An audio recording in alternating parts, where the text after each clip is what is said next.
Hi, അങ്ങനെ ഞങ്ങളുടെ കൂർഗ് യാത്രയുടെ ലാസ്റ്റ് വീഡിയോ ആണിത്. കൂർഗ് യാത്രയിൽ ലാസ്റ്റ് ഞങ്ങൾ പോയത് നിസർഗധാമയിലേക്കാണ്. ഒരു തൂക്കുപാലത്തിലൂടെ വേണം ഇതിന്റെ ഉള്ളിലേക്ക് കടക്കാൻ. നല്ല കാണേണ്ട ഒരു സ്ഥലം തന്നെയാണ്. പാലത്ത് കയറുന്നതിന് മുമ്പ് പൈസ അടച്ച് ടിക്കറ്റ് എടുക്കണേ. ഇതൊരു വലിയ പാർക്ക് എന്ന് വേണമെങ്കിൽ പറയാം. എങ്ങോട്ട് നോക്കിയാലും മുളകൾ നട്ടുപിടിപ്പിച്ചത് കാണാം. കുറേ ദൂരം ഇതുപോലെ നടക്കാനുണ്ട്. കുട്ടികൾക്ക് എൻജോയ് ചെയ്യാൻ വേണ്ടി ഒരു പാർക്ക് ഇവിടെ സെറ്റ് ചെയ്തിട്ടുണ്ട്. പിന്നെ അവിടുത്തെ കലാരൂപങ്ങളുടെ സ്റ്റാച്യു കാണാം. ഒരു ഭാഗത്ത് ബേർഡ്സിനെ കാണാനുള്ള സൗകര്യമുണ്ട്. മരത്തിന് മുകളിൽ കെട്ടിവെച്ച ഏറുമാടം പോലെയുള്ള സ്ഥലങ്ങൾ ഇടയ്ക്കിടെ ഉണ്ട്. ഇതിന്റെ ഉള്ളിൽ നിറച്ച മരങ്ങളായതുകൊണ്ട് വെയിലൊന്നും ഒരു പ്രശ്നമേ അല്ല. നടക്കാനുള്ള ഏരിയ ഒരുപാടുണ്ട്. ഇതിന്റെ അകത്ത് മൃഗങ്ങളെ സംരക്ഷിക്കുന്നുണ്ട്. മാനിനെ മാത്രമേ കണ്ടുള്ളൂ. വേറെ മൃഗങ്ങളുണ്ടോന്നറിയില്ല.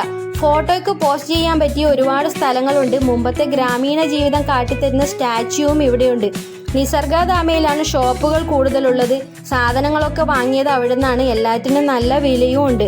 അതിനുശേഷം പോയത് ഹാരംഗി റിസർവോയറിലേക്കാണ്. അവിടെ എത്തുമ്പോഴേക്കും സന്ധ്യ ആവാറായി. അവിടുത്തെ ഗാർഡനൊക്കെ ചുറ്റിക്കറങ്ങി കണ്ടു. ഇവിടെ 7:30 ലൈറ്റ് ഷോ ഉണ്ട്.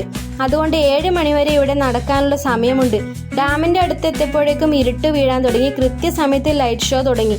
ലൈറ്റ് ഷോക്ക് വേണ്ടി പുറത്തു നിന്നുള്ള ലൈറ്റൊക്കെ ഓഫാക്കിയപ്പോഴാണ് വേറൊരു പ്രശ്നം.